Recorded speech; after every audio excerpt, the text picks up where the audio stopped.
Ben sordum böyle bir soruyu. Babanız bu masada olsa ona ne derdiniz? Keşke beni biraz sevseydi. Acaba sevmeyi bilmiyor olabilir mi? Hayır. Karısını seviyordu, öbür çocuğunu seviyordu. Beni sevmiyordu. Benim arkadaşlarımı bile seviyordu. Komşularımın çocuklarını seviyordu. Beni sevmiyordu o. Annenin kaderi kızın çeyizidir derler. Siz annesiz büyüdünüz. Kızınız annesiz büyüdü. Şimdi torununuz annesiz büyüdü. Böyle Akşam bir şey. hiçbir görüntüde kızarıklık yoktu. Hiçbir Hiçbir emare şeyim yoktu yoktu. canım. Rüya ve sonrasında ne Rüya ve olduysa. sonrasında böyle bir şey yaşadım. Doktorlar konuyla ilgili ne söylediler? İçeride Doktor- 3 yerden bir delik. 3 değil, hayır 5 tane delik. 5 Bak, delik şu ama kadar- dışarıdan bak, bir darbe almamış. Bak bu kadar kızarıklık, morardı. Rüyalarınız çıkar mı? Genelde benim canım çok yandı Emel. Bu tür bir konuyu konuştuğum ikinci arkadaşımsın. Efendim merhabalar. Çok uzun yıllardır ekranlardan hayranlıkla izlediğimiz oyuncu Nihal Menzil bizimle birlikte. Ekip olarak çok heyecanlı ve mutluyuz. Ancak bugün oyuncu kimliğinin yanında çok bambaşka başlıkları konuşacağız. Kendisinin izin verdiği oranda adım adım ilerlemeye çalışacağım. Siz hoş geldiniz. Nihal Hanımcığım hoş geldiniz. Hoş bulduk. Güvenip geldiğiniz için çok teşekkür ederim. Ben teşekkür ederim ki önemseyip bunu izleyenlerinizle ve beni sevenlerle paylaşacağınız için. Bir profesör konuğum dedi ki, öngörü yeteneği olanlar, buna medyumik yetenek de diyebiliriz, ön sezi yeteneği olanlarla ilgili bir araştırma yaptık. Deneklerle ilgili ortak özellikleri tespit ettik. Evet, bu insanlar bir şeyleri hissediyorlar, bir şeyleri öngörüyorlar, dediklerinde haklı da çıkıyorlar. Ancak bunların ortak bir özelliğini tespit ettik. O da şu, çok travmatik geçirilmiş çocukluk. Daha önceki yaptığınız, verdiğiniz röportajlardan öğrendiğimiz kadarıyla çok kolay bir çocukluğunuz olmamış. Kısacık oradan bahsedebilirsek sonraki gelecek olan konular sağlam bir zemine oturmuş olsun.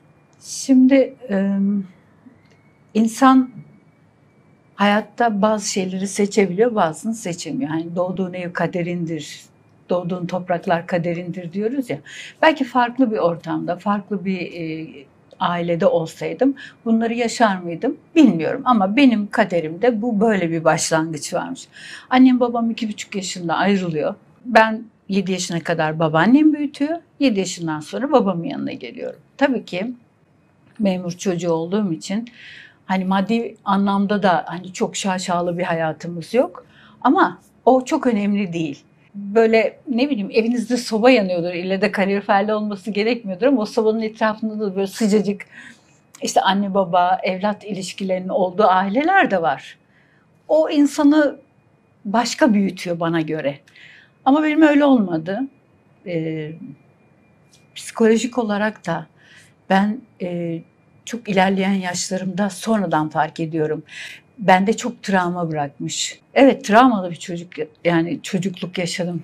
Özür dilerim, öyle aklıma geldiğinde biraz beni şey yapıyor, üzüyor ama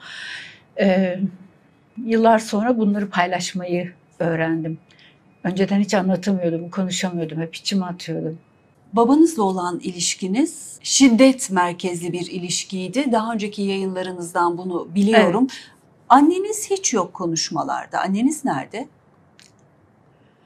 Annem daha sonra babamdan ayrıldıktan sonra yine evlilik yapmış ama şu anda onunla da görüşmüyorum.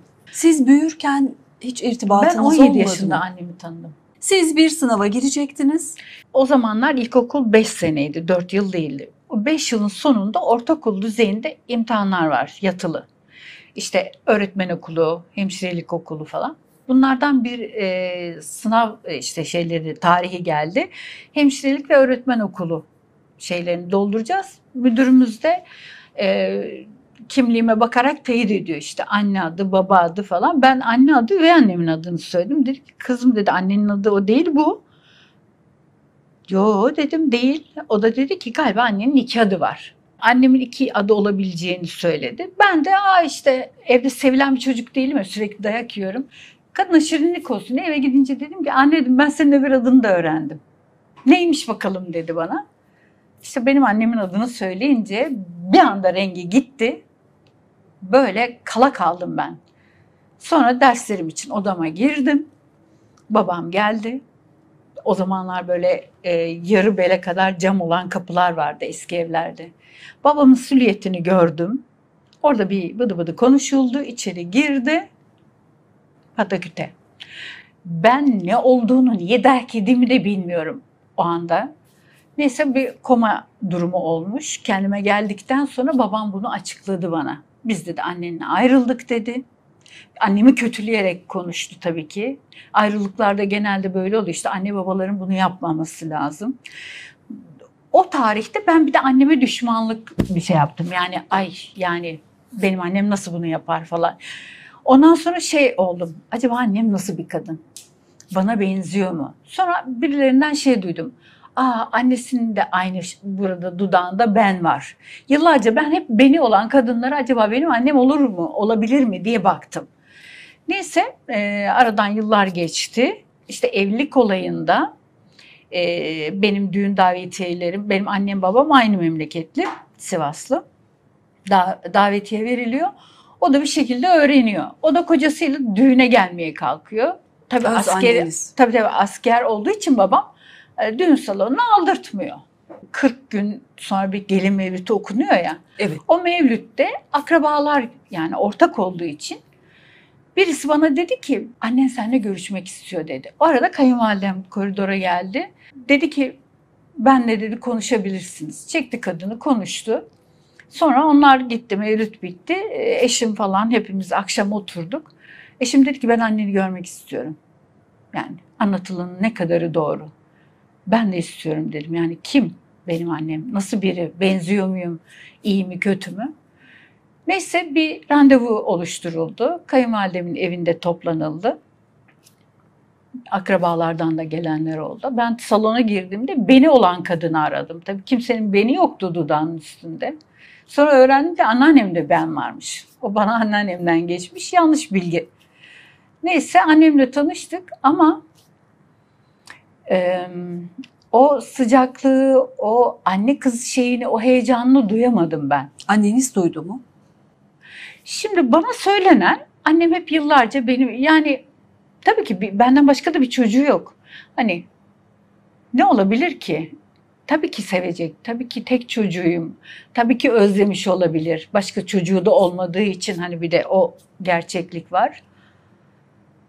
Ama yıllar geçtikçe bunun böyle olmadığını gördüm. Aklıma şu geliyor. Babanız sizinle görüşmesini engelledi mi acaba? Sizi ona göstermedi mi acaba? Tabii.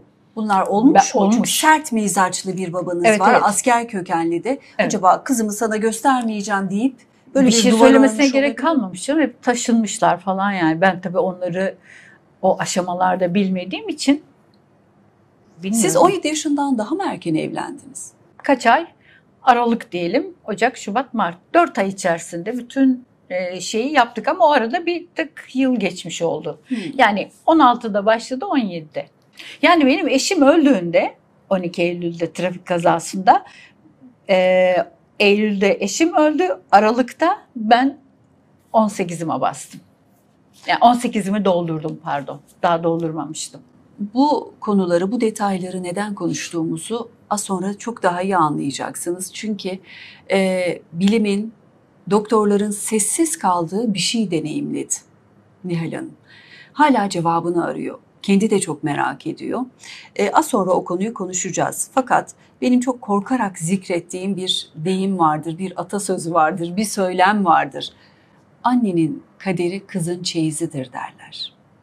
Siz annenizin kaderini çeyiz olarak üstlenmiş olabilir misiniz? Yani anneniz kendi kızından ayrı büyüdü. Devamında siz de ondan Aynen. ayrı büyüdünüz. Torunum da şu an öyle.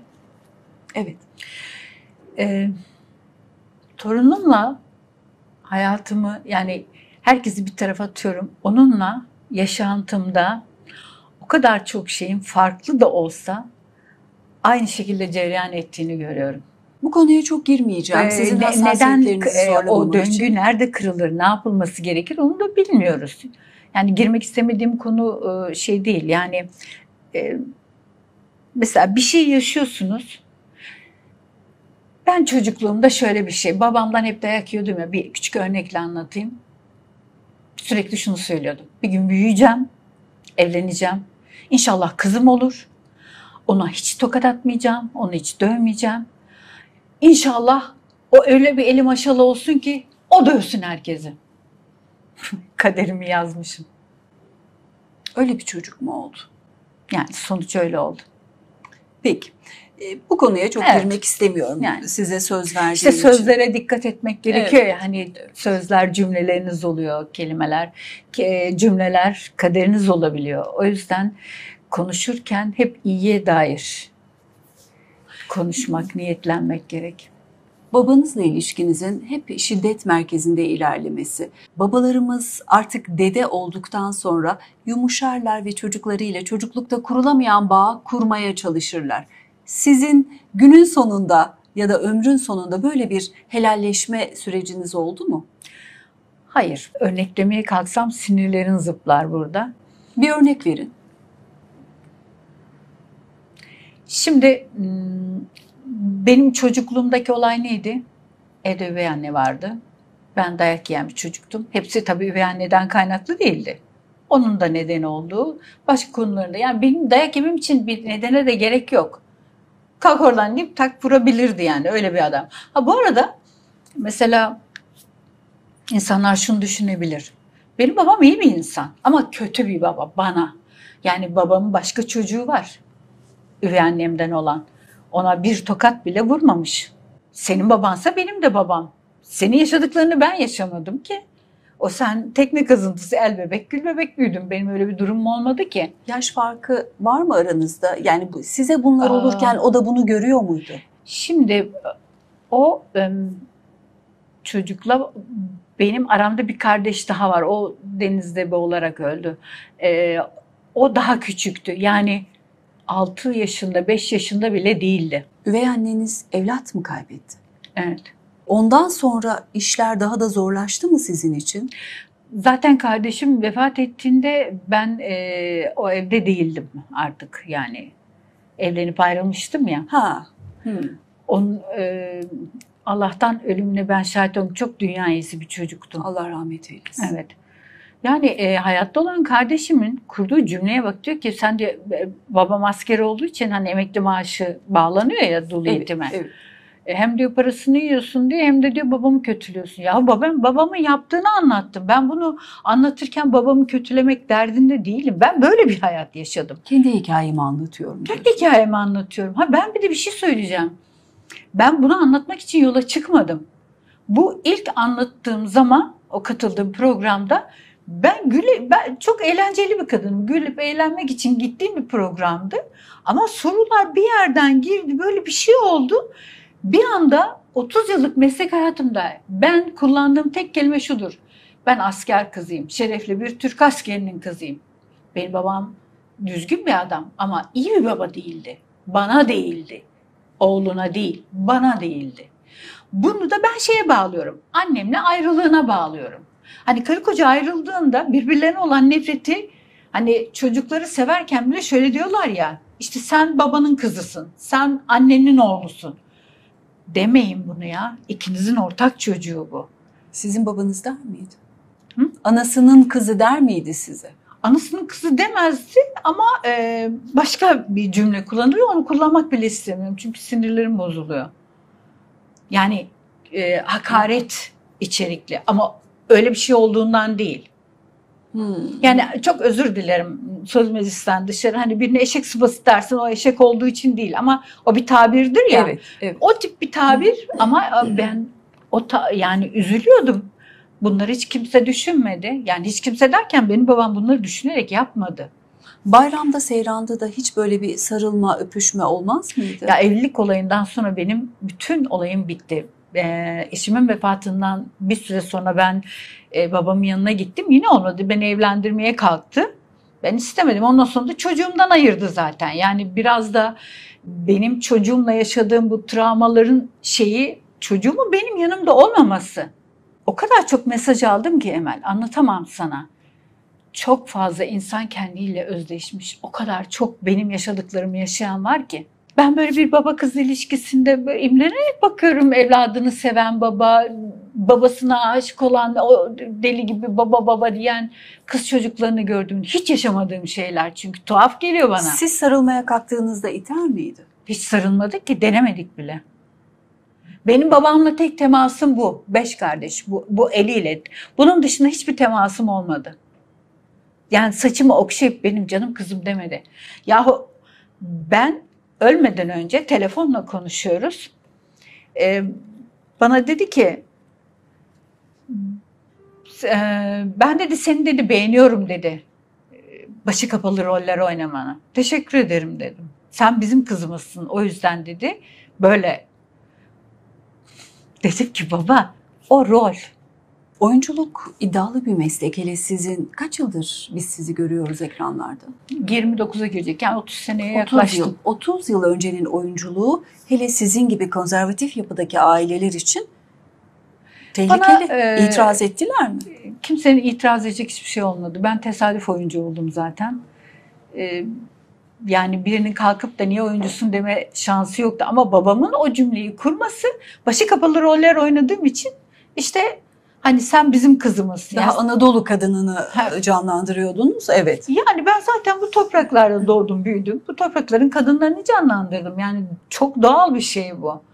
Ama bunu kendine mal etmesine çok kızdım. Ondan sonra bana kalktı bir günde, dedi ki bırak dedi bu filmcilik işlerini dedi. Aynen cümle bu. Gel dedi benim emekli maaşımla dedi şey yap. Niye baba? Ben sıkıntıdayım ama bir dönem sıkıntılı bir şeyim vardı da onu duymuş. Hanımı hayatta mı? Hepsi öldü. Yani bana acı çektiren herkes öldü. Şu anda kimse yok. Neyse. Anneniz? O hayatta. O görüşmüyoruz. O Mevlüt, 40 Mevlüd'ünde tanışmanın sonrasında bir araya geldiniz mi hiç? Tabii canım. Gelmez olur muyuz? Görüştük ettik. Babamı annemle görüşüyorum diye kocama da sinirlendi. Bana da kızdı. Kıyametler koptu. Beni evlatlıktan reddetti. Ben yoruldum Emel'ciğim. Çok yoruldum. Ben ruhen başka bir boyuttayım artık. Kendimi öyle görüyorum. Her şeyi kabullendim. Eskiden üzülüyordum. İsyan da ettiğim anlar oldu. Allah'ım niye bunlar oluyor? Niye hep beni buluyor diye çıldırdığım anlar oldu. Ama artık yaşadığım her kötü şeyde iyi taraf arıyorum. Buraya kadar anlattıklarınızda görüyoruz ki hep mücadeleyle geçmiş bir hayat ve hiçbir eve sığamamış bir kız çocuğu. Biraz ileri saralım ve rüyanıza gelelim. İşte bu yayını aslında yapmamızın nedeni. Siz bir gece bir rüya gördünüz. Hı hı. O rüyanızda olanları anlayamadınız. Acıyla doktora gittiniz. Evet. Ne gördünüz rüyada? Şimdi rüyamda ben bu rüyayı 2 kere gördüm. Ama ilk gördüğüm rüyada böyle hani o bordo fesli olan bir dönem. Yani Osmanlı padişahlık gibi. dönemi galiba. Bir tiyatro sahnesi, şöyle küçük bir sahne ve ben orada şarkıcıyım. Şu kasıma kadar da yırtmacı olan bir elbise. Böyle bayan hiç yok ama. Hep erkeklerin olduğu bir şey ve ben şarkı söylerken ön masalarda kavga çıktı. Sonra oradan birisi bıçağı aldı, birbirlerini şey yaparken benim olduğum alana geldi, bacağıma bıçağı sapladı. Ben onun üstüne yığılınca o eli bacağımdan, yani bıçağı çekti, belimin arkasına. Sana bunu gösterdim nasıl yaptığını. Evet. Arkama. Ben böyle bir şeyle, acıyla uyandım. Ya bu kadar.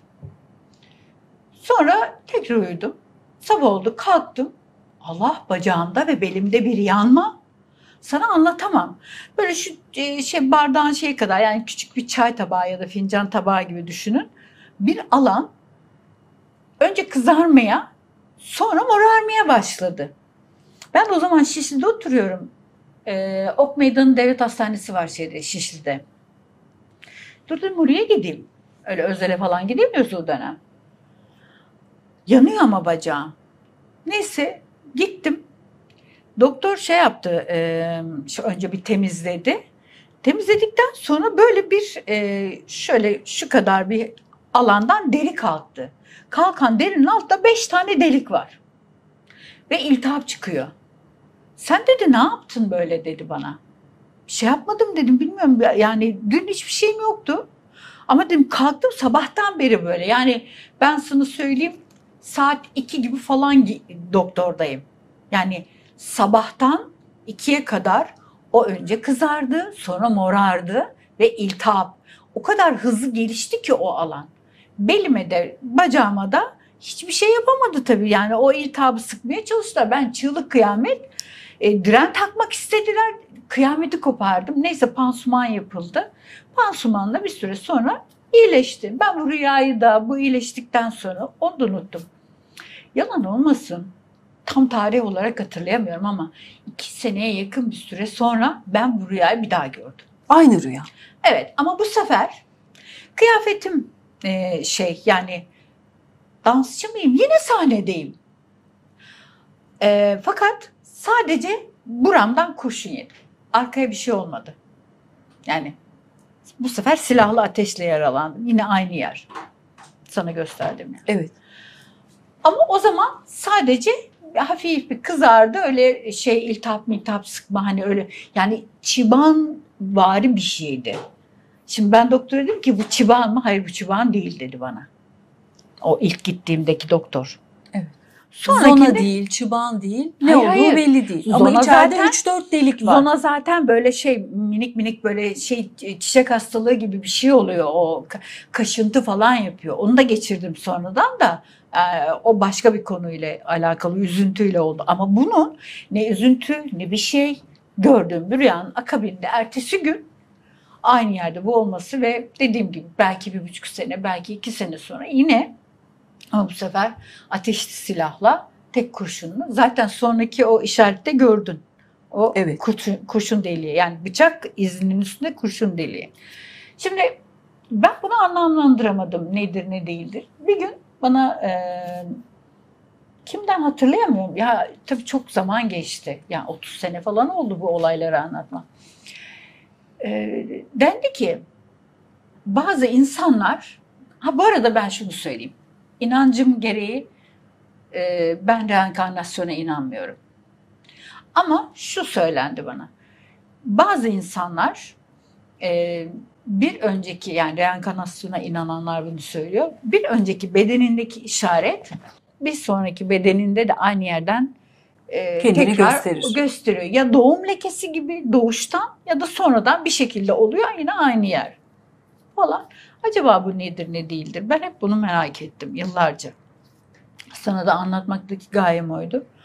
Yani bilmiyorum bu neyle alakalı bir şey. Doktorlar konuyla ilgili ne söylediler? İçeride Doktor- 3 yerden bir delik. 3 değil, hayır 5 tane delik. 5 Bak, delik şu ama kadar- dışarıdan bak, bir şu- darbe almamış. Bak bu kadar kızarıklık, morardı. Şu kadar alan, o deri kalktı. Altında 5 tane böyle küçük küçük Delikler. Oralarda iltihap sıkmaya çaktı. Ben çığlık kıyamet dayanamadım acısına. Ama tuhaf olan şu. Şimdi mesela bugün bir çıban, bir sivilce bile, biraz kötü şeyler konuşuyoruz ama affedersiniz. O bir sivilce bile 3-4 günde Baş yapıyorsunuz. verir ve sıkılacak hale Ama gelir. bu sabahtan bak 2'de doktora gittim diyorum yani. Birkaç saat içinde bu kadar. Hayır, sabahtan 2'ye kadar kaç saat? Bir 6-7 saat, belki 8 saat.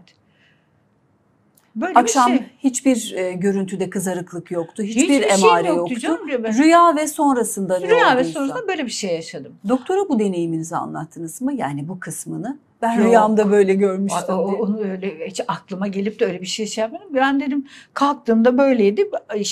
Kızarıktı ama şimdi böyle oldu dedim. Bu çıban mı dedim. Hayır, çıban değil dedi. Yani doktorun söyledi o bana. Rüyalarınız çıkar mı? Genelde, ama yorumlayabilirsen. Ben acayip şeyler görüyorum ama benim şöyle söyleyeyim, çok rüya tabir edemiyorum. Ama şunu öğrendim. Gördüğünüz rüyayı iyi yiyorum ki, hani kötü olduğunu düşünüyorsan hani musluğu anlat, suyu anlat derler ya. Evet. Ya da iyi yiyorum ki hani iyiye evrilsin diye oradan yol alıyorum. Yani Çocukluğunuzda da mı öyleydi? ay, çocukluğumda rüyalarım çok korkunç kabuslar. Yani şu an onu şöyle adlandırabilirim, eğer benim yorumum şeyse. e, ne deniyor ona? Hani kötü tarafa ne diyoruz? Negatif Karanlık. enerji diyelim. Evet, Karanlık karanlık taraf. taraf. Yani işte hep böyle böyle küçük cüce cüce insanlar, çirkin çirkin, hani onlara cin falan diyorlar ya. Ondan sonra bir yerlerden sürekli düşmek, kaçırılmak falan. Böyle garip garip şeyler görüyorum. Hep korkuydu rüyalarım. Artık siz de anneannesiniz, yaşını almış bir hanım olarak baktığınızda, size baktığında babanız annenizi gördüğü için mi bunları yaptı? Çünkü devamında bir türlü ikna olmuyor eziyetlere, sizi kızınızdan da ayırıyor. Şimdi benim babaannemin bir lafı vardı. Derdi ki kızım, insan eti insana ağırdır. Ama insanın evladı ağır olmamalı. Ben oradaki ağırlığımı zaten algılayamadım. Algılayamadığım için artık dedim ya, yani şu son bir 10 senedir falan ben olaylara başka bakıyorum. Babanızı rüyanızda gördünüz mü Hiç vefatından görmedim. sonra? Hiç. Ben ölümüne de gitmedim. Benim canım çok yandı Emel. Benim yediğim dayak da değil benim canımı acıtan. Ben babası tarafından sevilmeyen bir evlattım. Kız ya da erkek olmam önemli değil. Ben sevilmeyen bir evlattım. Ben bunu hazmedemedim. Ben bunu kabullenemiyorum. Hala kabullenemiyorum. Ama ne yaptım? Kafamı bu tarafa bir yere bloke ettim onu. Çünkü atamıyorum da. Ama çok da düşünmek istemiyorum. Diyorum ki o zamanın şartlarında hani böyleymiş, böyle olmuş, gelmiş, geçmiş. Şimdi hayata ve yaşadıklarıma biraz da şey boyutuna geçtim ben. İyi ki böyle olmuş. Bunu anladım. İyi ki böyle olmuş. Hayatı böyle görmeye başladım. Yani bunların bir sınav olduğunu, ama o zaman sınav olduğunu düşünmüyordum. Siz annesiz büyüdünüz, kızınız annesiz büyüdü, şimdi torununuz annesiz büyüyor. Şimdi evet, konu cümle olarak böyle ama ben bilmeden annesiz büyüdüm. Başka birini anne zannediyordum. Öğrendiğimde de olaylar farklı gelişti. Benim kızım babası vefat ettikten sonra, yani 4 yaşında falan ayrıldık. O tarihten sonra ama ben onu 38 yaşına kadar hep gördüm. O inkar ediyor. Hatta birilerine bir yerlere yazdırmış. Ben 3 ayda 4 ayda bir görüyormuşum falan diye, ama boş ver. Herkes istediği gibi düşünebilir. O olayların yaşayan canlı şahitleri de var. O öyle inanmak, öyle konuşmak istemiş. Öyle konuşmuş. Onu da çok umursamıyorum. Torun Ama neden torun sizinle? işte aile içi şiddetten. Aranız Anne nasıl? baba ayrı. Torunla çok iyi. Ben hayatımın, hani eğer böyle bölüm bölüm yaparsak, şu anki hayatım o bana Allah'ın hediyesi. Velayeti sizde mi? Artık Devlet 18 yıl tarafından bitti. Velayet bendeydi. Sizde. Ama şimdi bu sene 6 Ekim'de artık velayet olayı bitti, yani o artık hür bir kadın.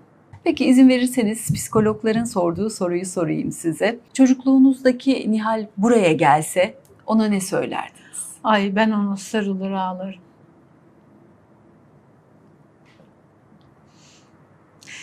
Hak etmediğim bir çocukluk yaşadığım için onun tek eksiği sevgi, onu hep severdim. Sordum böyle bir soruyu. İçeri girecek Nihal'i kaç yaşında canlandırıyorsunuz? 2 yaşımı hatırlamıyorum ama hani ailemin dağıldığı yaş 2 yaşım ya. O yaşı alıp oradan itibaren o Nihal'e hep sevgi. Ay, çok özür dilerim. Durabilir miyiz? Bu bir terapi yöntemiymiş, biliyor musunuz? Yayın yapa yapa ben de öğrendim. Baş edemediğiniz bir travmanızla, bir anınızla geriye dönüp tekrar dönüştürerek iyileşiyormuşsunuz. 2 yaşındaki Nihal dediniz. Onunla ne konuşurdunuz? Mesela onun şu anki korkusu nedir? Neyden korkuyor şu anda o? Şu anda bir şeyden korkmuyorum ama 2 yaşında. yaşımda hep yaşadığım sürece hep sevilmemek beni korkuttu hayatta. Yani parasız kalmak, hasta olmak, şu bu, yani aklına ne geliyorsa negatif olan hiçbiri değil. Sevgi, yani Ama insan şöyle bir şey, hani bir takdir duygusu. Ya ben zaten mesleki olarak Türkiye'de ödüller almış, sevildiğini bilen bir insanım. Benim ne eksiğim olabilir? Canlarımın beni sevmesi, takdir etmesi değil mi? Yani Türkiye seni takdir ediyor, ödüller veriyor, halk alkışlıyor. Seviliyorsun ama senin canın, yani canların senin canını acıtıyor. İşte benim yaralı noktam o. Eşiniz Ben de sizi sevdi mi? bilmiyorum, biz görücü usulü evlendik. Okuldaki arkadaşlarım kep atıp törenleri oluyordu. Ben Haydarpaşa Sağlık Koleji hemşirelik bölümünde okuyordum. Arkadaşlarım hepsi şu an emekli bile oldular. Ama ben hiçbir şey yaşayamadım. Yani hani derler ya, kız çocukları işte seksek oynarken biz de evde çocuk büyüttük. Babanızın ısrarıyla. Yani onun tercihi. Öyle bir aksi bir şey, hani ben istedim oldu olmadı, öyle bir şeye giremiyorsun ki zaten. Sadece soruyor usulen. Rızan var mı? Sen de evlat olarak diyorsun ki sen nasıl uygun görürsen baba. Aksini söyle, dayak yiyeceksin. Dayak yememek için sen nasıl uygun görürsen diyorsun. Eşiniz şiddet uyguladı mı? Yok. Tek dayak yemediğim erkek, yani tek dayak yemediğim erkek derken hani böyle erkeklerden dayak yiyormuş gibi olmuş olmayayım da, yani baba ve koca şeyini düşündüğün zaman babamdan demek ki yeteri kadar yemişim ki Allah'tan ondan öyle bir şey görmedim. Yok. Şimdi ölmüş gitmiş, hakkını şey yapamam 18 yani. ay sonra trafik kazasında yanarak öldü. Evet. Benim eşim toptan kağıt tüccarlığı yapıyordu. Bir gazetenin boşa çıkardığı bir böyle matbaa makinesini bir arkadaşıyla görüp hani ek bir makine alıp ek işler yapacaklar. O şey için çıktılar evden. Biz de yazlıktayız o zaman, Avcılar. Şimdiki gibi öyle metrobüs falan şeyleri yok o dönem. Böyle orta boy, yani büyük otobüs de değil, küçük minibüs de değil. Orta boy bagrüs dedikleri bir şey vardı. 40 küsür kişinin içinde bir tek o. Çünkü uyumuş arkada. Uykudayken keresi yüklü kamyon vuruyor. Ayakları sıkıştığı için 39 kişi çıkıyor, 40. kişi o kalıyor. Ve biz 3 gün sonra öğrendik. Hep hastanelerde aradık. Bize söyleyemediler. Kamptaki komşularımız görmüşler. Söylemediler. O da çok acı bir şey yani. Çok gencecik bir insan. Acı çekerek. Yani o çok fena bir şey. Başınız sağ olsun. Peki sonra artık yalnız yaşamaya başladınız. Yalnız derken 4 yaşına kadar kızımla birlikte kayınvalidem. Evet. Sonra babamın evine bir gittik, olmadı. İşte ondan sonra ayrıldık. Ondan sonra evet, hayat mücadelesi tek devam etti. Çeşitli sektörlerde çalıştım. Biz hep oyuncu olarak biliyoruz sizi. Başka hangi Hayır, ben sektör? 34 yaşına kadar oyunculuğun olsuyla alakam yoktu. Yani ben bir sigorta şirketinin poliçesi tanıtımına gittim. Yani giderken 2 kişi gidiyorsunuz. İşte gittiğim yer ajans çıktı. Adam araba almış. Şimdi o ajans kapalı olduğu için şeyini de söyleyemiyorum. Biz kasko tanıtımı yaparken işte içeri biri girdi. Gitmeyen bir hanımefendi, oyuncu. O zamanlar cep telefonları yok. Çağrı cihazları var, evini arıyorlar, ulaşamıyorlar. Ama sürekli bana bakıyor. Onu dedi ki bayanı alalım. Ajansın sahibi dedi ki hanımefendi oyuncu değil, sigortacı. Sonra işte gırgır şamata yapmak için arkadaşım dedi ki git kız artist olursun. Ya böyle anlatıyorum, millete tuhaf geliyor ama ne yapayım, benim ortaya çıkış şeyim de bu oldu. Az önce dedim ya, küçük Nihal'le konuştuk. Hı hı. Babanızla da konuşsanız keşke. Babanız bu masada olsa ona ne derdiniz? Keşke beni biraz sevseydi. Acaba sevmeyi bilmiyor olabilir mi? Hayır. Karısını seviyordu, öbür çocuğunu seviyordu. Beni sevmiyordu. Benim arkadaşlarımı bile seviyordu. Komşularımın çocuklarını seviyordu. Beni sevmiyordu o.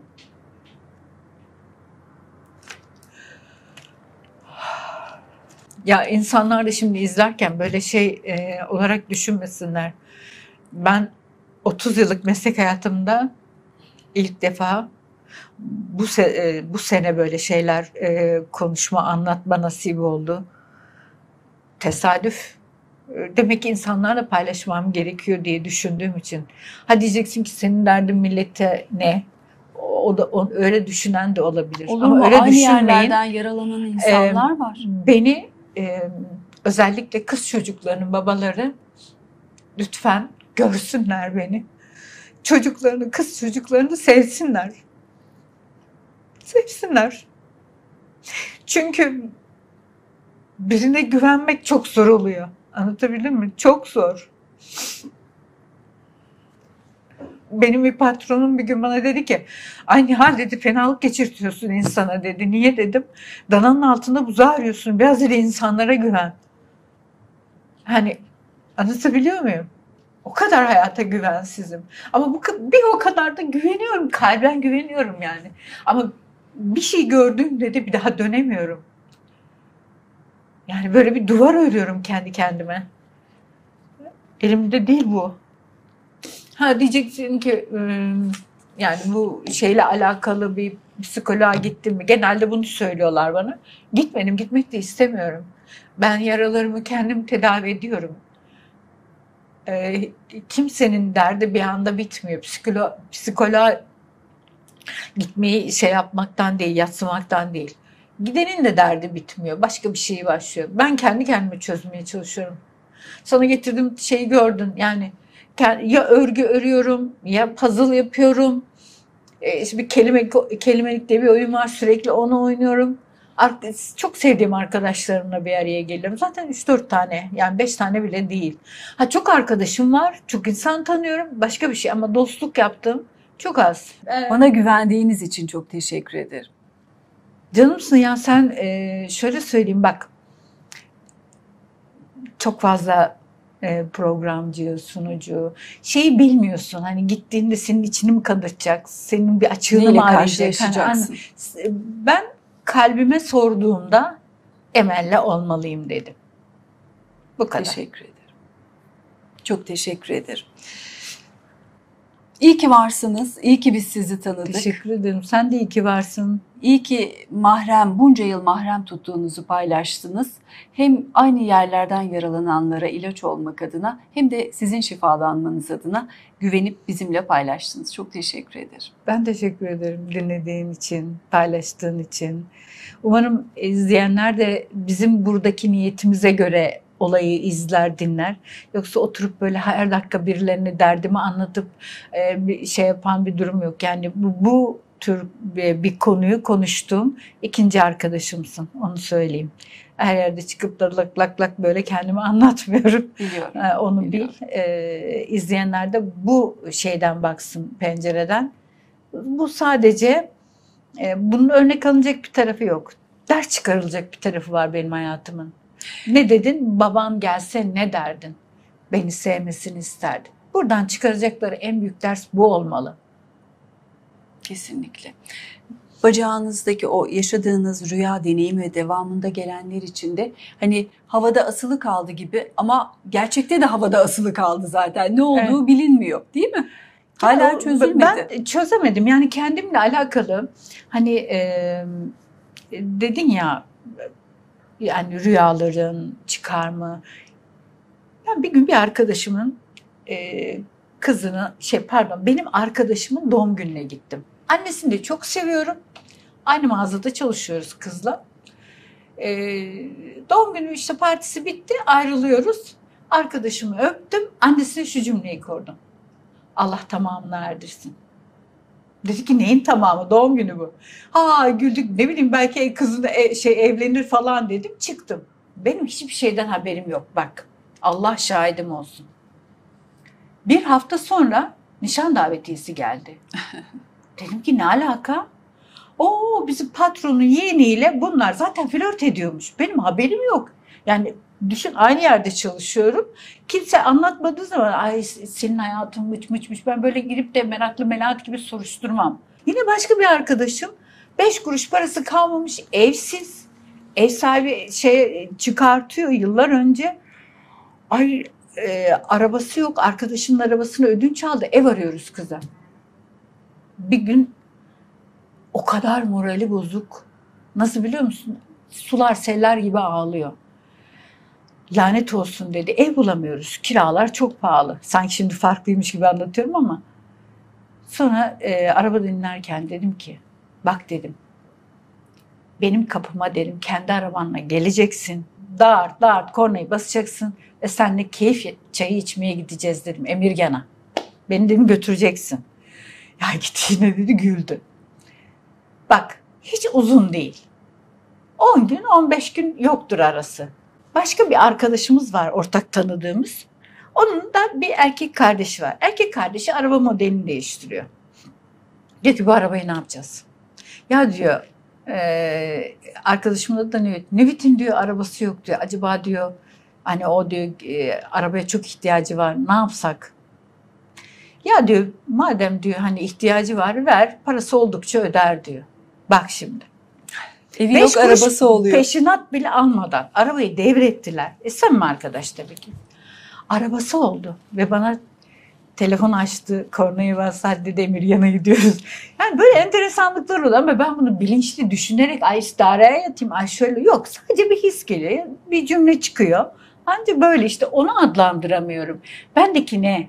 İzleyicilerimiz yorum yapsınlar. Bu konuda uzmanlar da var izleyenler arasında Vardır, ya da değil benzer mi? deneyimden geçenler. Lütfen yorumları yapın. Ben çok teşekkür ediyorum. Ben de Neriman. teşekkür ederim. Belki önümüzdeki zamanlarda organize ederiz. Part 2, Part 3. Part 2, Part 3 Sultan Tarlacı Hoca ile birlikte Çok mutlu olurum. ona sorabiliriz. Evet. Yani Efendim? sen konuk alırsan da ayrıyetten sor yani merak ediyorum. Peki. Tamam. Belki ben de merak ettim. Evet. Çok teşekkür ediyorum izlediğiniz için. Yorumlarınızı bekliyoruz.